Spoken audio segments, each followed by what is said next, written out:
Eh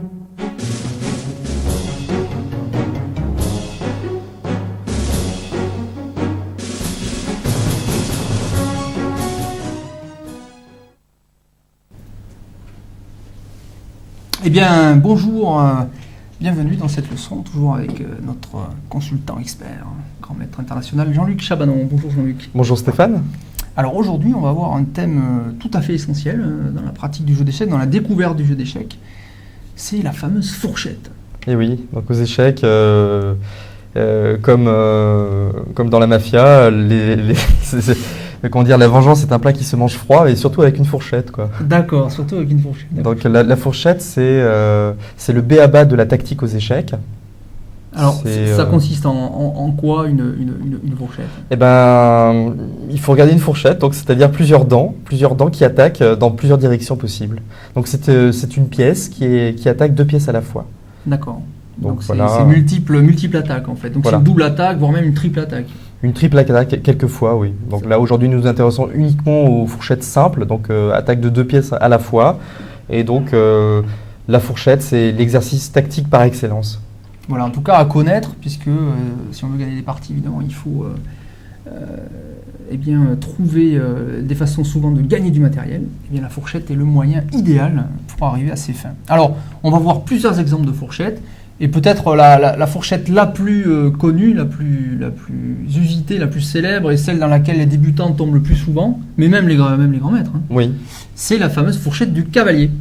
Oui, donc les débutants tombent souvent dans la fourchette de cavalier parce que, évidemment, là, on voit un cavalier sur l'échiquier. Alors, on va peut-être montrer notre position. Toujours prêt à bondir, Jean-Luc. Non, c'était juste pour montrer cette position, mais... Alors, c'est pas une fourchette immédiate qu'on va voir là. Non. C'est une fourchette en deux temps, avec un petit piège d'ailleurs peut-être. En fait, on va voir tout de suite donc pourquoi la fourchette de cavalier est souvent évitée, parce que le cavalier, on voit contrôle comme ça plein de cases qui sont déconnectées. Le cavalier qui est avec son déplacement en L, donc le fameux déplacement en L du cavalier. Oui, donc là, on n'arrive pas à faire un L avec les flèches, mais c'est pas grave. Donc on voit que le cavalier a un déplacement assez particulier. Donc le L, on va le faire par les cases. Donc là, on voit un L virtuel fait par le cavalier. Donc le déplacement du cavalier est difficile à imprimer dans l'esprit du néophyte. Et pour ces raisons, quelquefois, il oublie donc des pièges faits par cette pièce. Alors moi, si je vois cette position, moi qui connais un peu la fourchette, je vais tomber peut-être dans la petite erreur de cette position, mais qui va quand même montrer ce que c'est que la fourchette. Je vais jouer le coup qui me paraît logique, la fameuse fourchette avec échec, parce qu'il peut y avoir des fourchettes sans échec. On peut y avoir une fourchette, on attaque deux pièces, il n'y a pas d'échec, et on gagne quand même une des deux pièces. Oui, là, il s'agit d'une fourchette avec échec, donc il n'y a pas trop le choix pour les noirs. S'il y a échec au roi, ici, et en même temps j'attaque le fou qui est déjà attaqué par la tour, et donc je me dis je vais gagner une pièce. Alors, je fais la fourchette. Voilà, donc cavalier aussi, c'est une bonne idée, évidemment. C'est pour ça que j'ai mis cette position, c'est qu'il y avait un piège. Donc je t'ai laissé cette fourchette pour que tu attaques mon roi et le fou en te disant chouette, je vais gagner le fou en D8 parce que le roi va bouger. C'est ce que je me dis. Mais malheureusement, moi je rapproche mon roi de ta tour et de ton cavalier. Alors moi aussi avec mon roi, je fais une fourchette. Je fais contre-fourchette alors. Exactement, à ta fourchette. Oui, alors je me dis contre-fourchette. Je me dis je vais te recontrer. Oui. Puisque je vais dire je vais prendre le fou avec ma tour et j'attaque ta tour, et si ta tour prend ma tour, mon cavalier reprend ta tour avec échec. Alors donc j'avais prévu cette contre-fourchette. Ouais. Donc tu prends le fou avec la tour, parce que si je prenais avec le cavalier, évidemment je perdais ma tour attaquée par ton roi. Alors là ce serait une catastrophe. Ça serait une catastrophe. Donc tu prends donc ce fou avec la tour, mais là moi j'ai prévu un coup intermédiaire, un très joli coup intermédiaire, c'est tour descend sur la case B2 et je fais échec. Un coulon. Voilà, je fais un coulon, pas vu. Et donc, comme tu l'as pas vu, là, tu vas bouger avec ton roi. Je suis obligé. Et je vais prendre ton cavalier. Donc, je n'ai pas perdu de pièce. Voilà. J'ai toujours un pion de moins, mais les blancs ont toujours un pion de plus. Ouais.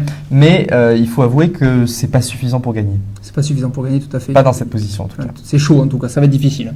C'est possible, hein, on peut encore gagner cette position. Hein, mais sur des erreurs, oui, on peut gagner cette position. Et puis, avec des bons coups, évidemment. Voilà. Mais tout reste à faire. Tout reste à faire, ouais, donc on va revenir à la position initiale. Donc la fourchette, c'est des combinaisons. Et qui dit combinaison dit joli coup. Donc on va essayer d'un petit peu d'éclaircir le diagramme pour chercher le fameux joli coup à trouver dans cette position. Donc là, Stéphane, je suis sûr que tu vas trouver le joli coup dans cette position. Oui, alors évidemment, donc si je me dis, bon, mais ça marche pas, mais par contre, je me dis, j'ai toujours cette possibilité de fourchette ici. Voilà. Et donc, en fait, je peux faire une petite simplification intermédiaire. La fameuse simplification, donc. En fait, donc je vais eh bien, en fait, sacrifier ma tour, voilà, contre le fou, tout simplement. Donc, et là, j'ai gagné une pièce. Et là, donc, si tu me reprends pas, eh bien, j'ai gagné une pièce. Donc, tu n'as pas gagné une pièce, pour exemple. Pour l'instant, tu donnes une pièce. Pour l'instant, je donne une pièce, oui. Enfin, j'échange une pièce. Voilà, je ne donne pas, je donne pas. Tu fais ce qu'on appelle un sacrifice de qualité, c'est-à-dire que tu donnes une tour contre un fou. Ouais. Donc, tu prends le fou, et là, évidemment, les noirs, si la tour bouge sur n'importe quel cas, si la tour B8 bouge en B6, les noirs perdent le fou. Voilà. Et probablement la partie, puisqu'avec donc finalement avec un cavalier, une tour et un pion contre une tour, c'est gagnant. Ça va être très difficile. Bah, on ne peut pas empêcher le pion d'aller à dame, sauf à donner la tour contre le pion, et voire même le pion et le cavalier, mais en tout cas il restera tour et roi pour gagner. Exactement. Donc sur tour prend D8, on est obligé de prendre la tour. Voilà. Et maintenant, j'ai ma fameuse fourchette. Et maintenant, tu n'as plus ton échec intermédiaire, parce que c'est moi qui fais échec, et là, tu n'as plus le choix. Exactement. Donc là, on fait la fameuse fourchette, le cavalier qui attaque le roi et la tour. Le roi doit bouger. Et le cavalier prend la tour. Là, on se retrouve avec un cavalier, un pion contre un roi. Alors, on a... Donc, un cavalier et un pion contre un roi. Alors, je crois qu'il faut se reporter tout simplement, au final, pion-roi contre roi. On voit comment il faut faire essayer pour gagner et on verra que le cavalier permettra de gagner le temps nécessaire à transformer la position. Oui, le cavalier, de toute façon, là, il n'y a pas de problème, ça gagne facilement. Ça gagne facilement, il ne faut pas perdre le cavalier évidemment, mais il ne faut pas perdre le pion surtout. On va amener le pion à dame et après on va mater. Voilà. Donc, première fourchette, donc la fourchette de cavalier. Donc, mais aux échecs, ce qui est important de savoir, c'est qu'il n'y a pas que des fourchettes de cavalier. Oui, il n'y a pas que des fourchettes de cavalier. Alors, on va peut-être passer à la position suivante. On va passer à la position suivante. Alors, tout de suite, hop, c'est magique. Position suivante. Donc, la position suivante, c'est celle-ci. Et donc, aux échecs, il y a aussi des fourchettes de pions, de tours, de dames, de fous, de toutes les pièces qu'on veut. Une fourchette, c'est attaquer deux pièces en même temps.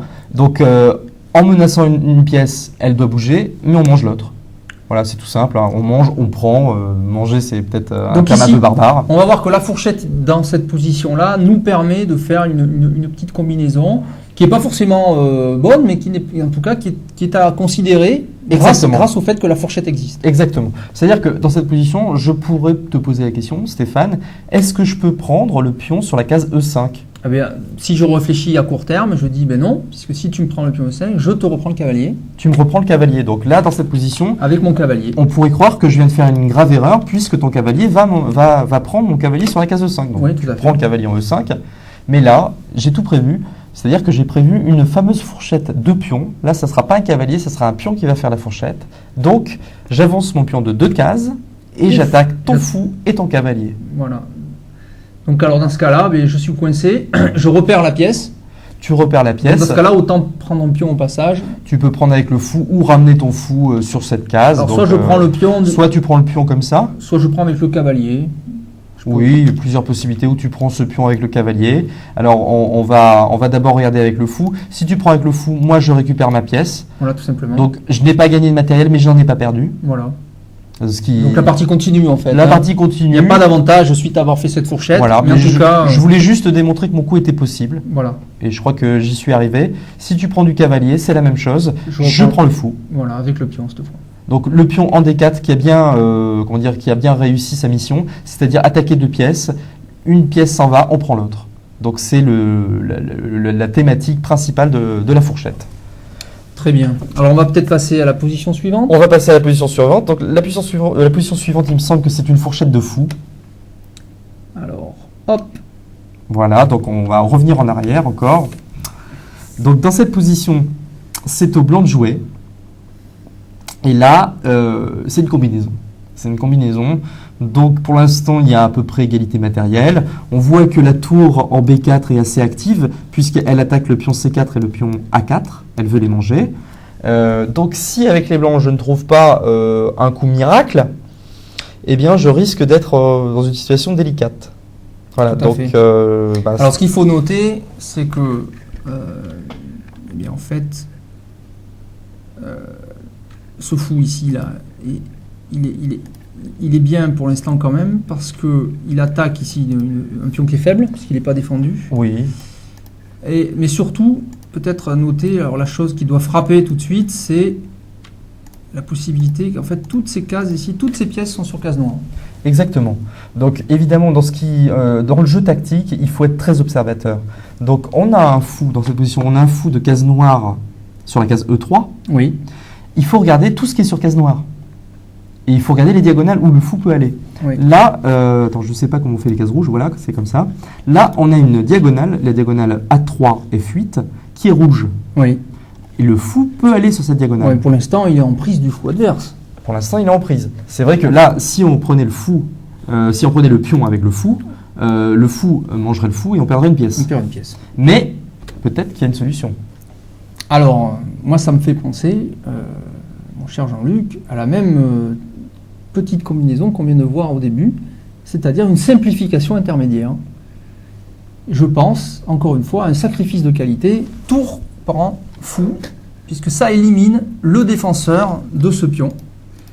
Là, pour l'instant, j'ai pris, et les noirs n'ont pas tellement de choix, en fait, dans cette position, puisqu'il faut reprendre la pièce prise. Oui, c'est clair que si, par exemple, les noirs, dans cette position, prenaient le pion C4, bon, ma tour est attaquée par le roi, je vais prendre le pion, j'ai gagné une pièce, j'ai un fou de plus. Ouais. On va dire, là, toi, tu as une tour, et moi, j'ai une tour et un Et on fou. peut même dire que c'est gagnant. C'est gagnant. Donc, le coup obligé après tour pour un fou, c'est de prendre avec le roi. On est obligé de prendre la tour, on est obligé Il de faut prendre le reprendre matériel. la pièce, ouais. Et maintenant, l'astuce, Donc là, maintenant, la fameuse fourchette. échec et ses fourchettes. Voilà, on voit très bien que le roi est attaqué, et au prochain coup, eh bien, la tour, malheureusement, va se faire gober par le fou, laissant un avantage décisif au blanc. Oui, la tour B4 qui se fait gober, et donc finalement, ce fameux petit coup tour pour E7 qui permet d'exploiter donc les faiblesses qu'il y avait sur cette diagonale A3 F8. Donc la finale, la fourchette avec un fou, c'est possible. Donc maintenant, nous allons peut-être essayer de voir une fourchette de tour. Alors, on va voir peut-être. Donc, toujours revenir en arrière, voilà. Donc on va revenir dans cette position. Là, c'est au blanc de jouer. Alors, si on compte le matériel, on voit que les noirs ont un cavalier et un fou contre une tour, un pion et deux pions. Et c'est à peu près équilibré. Alors, ce qu'on note tout de suite dans cette position, je dirais Jean-Luc, c'est que le fou de case noire, ici, en fait, a très peu de cases à sa disposition. Parce qu'en fait, ce cavalier semble un peu maladroitement placé, puisqu'il bouche le fou sur cette diagonale. Oui, c'est bien vu. Oui. Et derrière, ces pions ici contrôlent les cases noires, donc le fou ne peut pas aller. La tour ici contrôle les deux dernières cases du fou. Donc ce fou, en fait, n'aurait en cas d'attaque qu'une seule case de repli. C'est cette case B6 ici, seule case de repli du fou, s'il était attaqué. Et je peux noter que s'il était du coup sur cette case, eh bien il serait sur la même traverse que le roi ennemi, donc sujet à une attaque de la tour. Voilà, donc je pense que ces remarques-là doivent suffire à trouver finalement la petite combinaison qui permet de placer une fourchette décisive. Donc là, on va donc remettre la position, on va enlever les flèches. Et on va donc chercher le coup qui va forcer au fou A5 à venir sur la case B6. Donc on pourrait imaginer, dire tiens, je vais l'attaquer avec la tour. Ah oui, mais là, grave erreur, puisque le cavalier en C7. Alors il y a le cavalier qui pourrait prendre, mais aussi le fou en fait pourrait aussi aller sur cette case. Donc ça ne remplit pas l'objectif. Bah, évidemment, la prise du cavalier est encore plus décisive. Mais ça ne remplit pas l'objectif. Donc on ne peut pas bouger la tour. Donc est-ce qu'il ne resterait pas un coup? Alors c'est facile parce qu'il n'y a pas beaucoup de pièces. Oui, il n'y a pas beaucoup de pièces. Il faut y aller de l'avant. Et donc B4. B4. Voilà, attaque le fou. Et donc, on voit que ce fou n'a pas de case, puisque le pion B4 est protégé. Voilà, donc alors, si le fou B4, si le fou A5 prend le pion B4, on reprend avec le pion. Et tour et pion contre cavalier, ça gagne facilement. Ça gagne très facilement. Ouais. On va amener le roi. Il ne faut pas perdre le pion. Il ne faut pas perdre le pion, on va amener le roi. On va amener le roi. Et on voit que le roi noir est coupé en plus par la tour. Ce qui veut dire que sur B4, on est obligé de jouer fou B6. Obligé. Et là, ça y est, donc le fameux coup qu'on disait tout à l'heure. Hop, échec. Voilà, avec la tour, on voit cette belle fourchette ici. Hop, voilà. Échec. et le fou est terminé. Donc le fou est perdu. Par exemple, on peut protéger du cavalier. On peut protéger, on mange le fou. On mange le fou, et alors là c'est terminé, parce que alors, ce pion il va aller à dame tout seul. On ne voit pas trop comment les noirs maintenant peuvent l'échanger. On peut même envisager de sacrifier la tour contre le cavalier, puisque roi de pion contre roi gagne, ça gagne facilement. Très facilement, et ça enlèverait les fourchettes que pourraient faire les noirs. C'est vrai. On peut simplifier encore un petit peu plus. Oui, bon. On peut s'entraîner de toute façon cette position, mais la fourchette donc permet d'obtenir un net avantage. Un net avantage. Alors maintenant, donc fourchette de tour, fourchette de fou, fourchette de cavalier, fourchette de pion. Il reste la fourchette de dame. Ah, fourchette de dame. Alors, donc on va regarder sur cette position. Alors, sur la position que nous avons à l'écran, donc on a donc une dame contre une tour et un fou. Alors la dame, on rappelle que la dame est extrêmement puissante, puisqu'elle contrôle tout ce qui est diagonale et aussi tout ce qui est traverse et colonne. Donc le nombre de cases contrôlées par une dame est tout à fait étonnant, tout à fait énorme. Alors la théorie d'une finale comme ça, quand une dame joue contre une tour et un fou, c'est que c'est plus ou moins équilibré. On imagine dans cette position que la tour arrive sur la case F7, par exemple. Oui. Dans cette position, la tour arrive sur la case F7. Il y a un blocus. Il y a un blocus. Le roi blanc adverse ne pourra pas franchir ce blocus et le roi noir, donc ce roi blanc ne pourra pas dépasser donc cette colonne F. Ouais. Et donc le roi noir sera en sécurité, il ne pourra pas être maté. Il restera près du fou pour contrôler le fou, qui contrôle lui-même la tour et voilà. Donc autant dire que dans cette position, donc si on enlève les flèches, il y a urgence. Il faut trouver tout de suite la solution pour essayer de gagner. Sinon, c'est nul. Alors, pour gagner, il faut soit grappiller le fou, puisque si on gagne le fou, on peut gagner, soit piquer la tour. Alors, moi, je me dis effectivement, piquer la tour, moi, je vois tout de suite une fourchette, Jean-Luc. C'est dame F8. Donc, dame F8, j'attaque à la fois le roi et la tour. Donc, je gagne une tour. Voilà, donc dame F8, c'est une bonne idée, mais il y a une parade. Donc, dame F8 qui attaque le roi et la tour, malheureusement séparée par tour G7. Ah, voilà, je peux ramener la tour pour parler l'échec et donc je ne peux plus prendre la tour puisque là, je perdrai la dame. Voilà. Donc ça ne marche pas. Alors, les fourchettes de dame sont intéressantes parce que c'est vrai que la dame a un déplacement tellement incroyable qu'il faut quand même regarder beaucoup de cases. Et là, tu as trouvé une fourchette, mais il y avait une parade. Il faut trouver la case précise. Et dans cette position, la case précise, le bon coup, dans cette position, le coup gagnant, c'est dame H4 échec. Ah, de l'autre côté. Voilà le coup gagnant. Voilà. Donc là, la tour ne peut pas s'interposer. Et là, dans cette position, la tour ne peut pas s'interposer. On peut interposer le fou. Voilà. On peut jouer fou H5, mais je prends la tour. Dans tous les cas, la tour est perdue. Et là, par contre, dame contre fou, c'est facile. Il faut ramener le roi et on mate facilement. Dame contre fou, ça gagne. Si on joue roi G7, c'est la même chose. On prend la tour sur échec et ça gagne facilement puisque là, maintenant, une dame contre un fou, c'est facile. Donc là, on a vu fourchette de dame. Fourchette de dame. Donc, on a vu toutes les pièces. Il nous reste finalement la fourchette suprême, donc la fourchette la plus connue aux échecs. Donc là, pour présenter cette fourchette, j'ai choisi une partie célèbre. Donc j'ai choisi une partie qui a été jouée par le 9e champion du monde des échecs, à savoir Tigran Petrosyan, donc un champion du monde de l'ère soviétique. Et j'ai choisi ce qu'on appelle la fourchette royale. Oui, Petrosyan, donc champion du monde de 1960 à 1963 et 66. Oui, 63 jusqu'à 1969. Donc, voilà, qui avait perdu en 69 contre Boris Spassky, après l'avoir battu en 66. Tout à fait, et qui avait battu Botvinnik. Voilà, et qui avait battu Botvinnik. Et d'ailleurs, Botvinnik, à chaque fois, avait le droit à un match revanche. Mais contre Tigran Petrosyan, il n'a pas eu le droit à son match revanche. Oui, c'est-à-dire qu'il a récupéré son titre face à Tal. Face à Smyslov. Pas face à Smyslov, mais face à Petrosyan.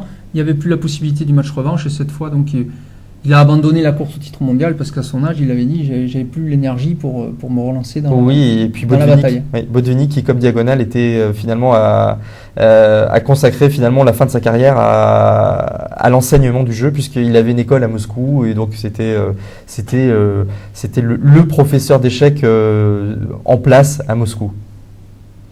Alors voyons sur cette partie. Alors moi j'ai une idée, alors évidemment c'est une combinaison fantastique, on va la voir tout de suite, mais alors j'ai une idée tout de suite, je me dis mais voilà j'ai trouvé l'idée, parce que le cavalier ici, c'est la pièce magique pour faire des fourchettes. Alors je me dis si le roi noir bougeait ici, je pourrais faire cavalier prend tour, échec, et ensuite je prendrai la dame. Alors là, ça serait la razzia. Oui. Bon, mais c'est au blanc de jouer hein, pour l'instant. Et bon, ça serait pas mal. Alors je me dis, mais alors si le roi noir prenait ici, ça serait pareil. Cavalier prend tour, échec, et cavalier prend dame. Alors comment je pourrais faire? Est-ce que je peux? Mais oui, j'ai trouvé une idée. Puis déjà, attention, si on regarde la position, on peut aussi se poser la question, qu'est-ce qui se passe sur cavalier prend tour? Oui, il y a cavalier prend tour, bien sûr. Alors sur cavalier prend tour, bon, je pense que le joueur donc, Petrosian, l'ancien champion du monde, a eu peur de dame D1 échec. Il a eu peur que l'adversaire tente des échecs perpétuels, c'est-à-dire que là, la dame... Il y aurait sans doute un échec perpétuel. Voilà, la dame D1 qui attaque le roi en H1. Par exemple, sur fou ici, eh bien tout simplement, on referait un échec ici, et il y aurait beaucoup d'échecs. Il y aurait beaucoup d'échecs. Ça serait un peu difficile. Hein. La partie n'est pas encore finie, et le champion du monde veut terminer avec classe. Donc il veut trouver le meilleur coup. Et... Alors moi, j'ai une idée, c'est que je me dis, voilà, dame H8, échec. Parce que si... sur ce coup étonnant qui donne la dame, si le roi prend, eh bien je récupère tout. La tour avec échec et fourchette royale. Voilà. Alors, imaginons, roi prend dame, sacrifice de dame de déviation, cavalier prend tour, échec, roi G7, et ensuite cavalier prend dame. Et voilà, j'ai 2 pièces de plus, alors là c'est clairement gagnant. Oui, là c'est tout à fait gagnant, mais il y a quand même une parade sur dame H8 échec, c'est que le roi n'est pas obligé de prendre la dame, il peut fuir par exemple sur la case G6. Ah, voilà. D'accord, G6. Il peut fuir sur la case G6 et on n'a pas encore gagné. Si on fait par exemple dame G8 dans cette position, échec pour piquer la tour, on peut par exemple parer l'échec et puis voilà, et puis là on est... Il n'y a plus. Il faut tout recommencer. Donc ça suffit pas. Malgré la beauté du coup, ça suffit pas. Alors tu n'étais pas très loin de la solution. J'étais pas loin de la solution? Ah non. Non, mais là je vois pas du tout. Parce que si dame marche pas, là je vois pas du tout. Eh bien, imagine un petit peu. Donc là, le problème, c'est que on avait la parade roi G6. Alors, il faudrait trouver une solution pour que le roi ne soit obligé de prendre la dame en H8. C'est un peu compliqué, hein. Mais je pense que tu vas le trouver. Alors, je crois que j'ai trouvé, Jean-Luc, puisque tu vas me donner l'idée. Je crois que j'ai trouvé. Il s'agirait du coup, qui a l'air très surprenant, fou, prend, pion, échec. Voilà. Donc là, fourchette de fou, mais on pourrait appeler ça une fourchette kamikaze, puisque le fou se sacrifie, quoi. J'attaque le roi, j'attaque la dame, mais effectivement, en fait, mon fou est en prise et n'est pas protégé. Mais, comme j'ai calculé mon coup d'avant, comme je viens de voir, c'est pour ça que je suis confiant pour jouer ce coup-là. Donc là, c'est un sacrifice, une fourchette kamikaze. Je ne peux vraisemblablement pas bouger mon roi puisque je perdrai la dame. Donc je dois prendre le fou avec la dame. Obligé, c'est un bon coup. Ouais, c'est obligé puisque sinon la dame perdue, ça serait fini. Et maintenant, je peux jouer ma variante. Tu peux plus t'échapper en G6, mon petit Jean-Luc. Parce que si tu t'échappes en G6, pouf, je prends la dame et là je gagne la partie facilement. Alors tu prends la dame sur ce que l'on appelle une enfilade. Une enfilade. Alors l'enfilade, ça pourrait être le thème d'une autre leçon, hein, une autre leçon tactique. Mais là, bon, c'est la fourchette. Alors c'est-à-dire là, si on joue roi G6, on explique bien, la dame prend la dame par enfilade. Et on a quand même une position gagnante tout d'un coup. Donc après dame H8 échec, cette fois on est obligé de prendre la dame. On est obligé de prendre la dame. Et là donc on va faire un petit arrêt sur image pour regarder la position. Il y a une fourchette royale. Ouais, c'est beau. La fourchette royale, c'est la fourchette entre le roi et la dame. Avec ramassage matériel. Avec obligatoirement gain de la dame après. Oui, mais ramassage matériel en plus au passage. Conséquent, puisque la dame, c'est quand même la pièce la plus forte. C'est assez énorme de sacrifier tout ce matériel fou et dame pour arriver à une position où maintenant c'est un massacre. Oui, il a tout donné pour finalement jouer la fourchette. Donc je te laisse le son. La fourchette royale, alors avec prise de pièces. Hein, c'est difficile de faire une position où on ramasse autant de matériel en 2 coups. Il faudrait presque que la tour soit remplacée. Cette tour-là, il faudrait presque que ça soit une dame. Oui, ce serait encore mieux. Mais on ramasserait, ça serait le coup idéal. Mais déjà, c'est presque en 2 coups, c'est le plus de matériel qu'on peut ramasser. Oui, et puis c'est une position incroyable pour une partie de compétition. Échec, et donc c'est la fameuse fourchette royale après enfilade. Voilà, donc un roi en échec doit bouger, c'est obligé, hein, c'est le règlement. Ça, c'est énorme. Donc oui, exactement, on a tout fait, quoi. Fourchette royale. Et là, après, donc roi bouge. Et cavalier prend dame. On prend dame et après là c'est gagnant. Donc là c'est tout simplement on va jouer ensuite cavalier D7, ramasser ce pion. Et ensuite, c'est très facile, on va simplement reculer le cavalier et ensuite, avec le roi, on va prendre ce pion ici, puisque le roi noir va être obligé de contrôler ce pion ici et Voilà. ne pourra pas le manger. Il ne pourra jamais le manger puisque le cavalier le protégera. Oui, par exemple, on va juste jouer On peut jouer quelques coups. On va jouer. L'adversaire se rapproche du cavalier. Échec. On fait échec. Il vient. Encore fourchette. Aller là, ouais, Le roi vient là. On prend le pion. On prend le pion. Le roi essaye de se rapprocher. Ouais. On vient là. Échec. Le roi se rapproche Voilà. méchamment. Mais là, Mais on pousse le pion. voilà, c'est terminé. Et si le roi prend le cavalier, Mais là, on va faire dame. on va à dame. Et là, simplement. c'est gagnant très facilement. Et donc, comme le roi ne pourra jamais prendre le cavalier, ben, le roi blanc, dans cette position, Il va s'amuser. il va se rapprocher, il va déjà manger le pion. Il va manger ce pion. Et après, il va tout simplement se Il va prendre rapprocher tout son temps pour accompagner ce pion Voilà. jusqu'à dame. jusqu'à dame. Il va se faire aider du cavalier éventuellement. Donc voilà, un beau petit communication pour terminer cette fourchette royale. Alors pour ceux qui sont encore débutants, eh bien, entraînez-vous à gagner cette finale en jouant même contre vous-même, contre un ordinateur, pourquoi pas. Elle est facile à gagner. Allez jusqu'au mat, en vous aidant peut-être des leçons sur comment gagner avec roi et tour contre roi, Oui. Qui est équivalent à roi et dame contre roi.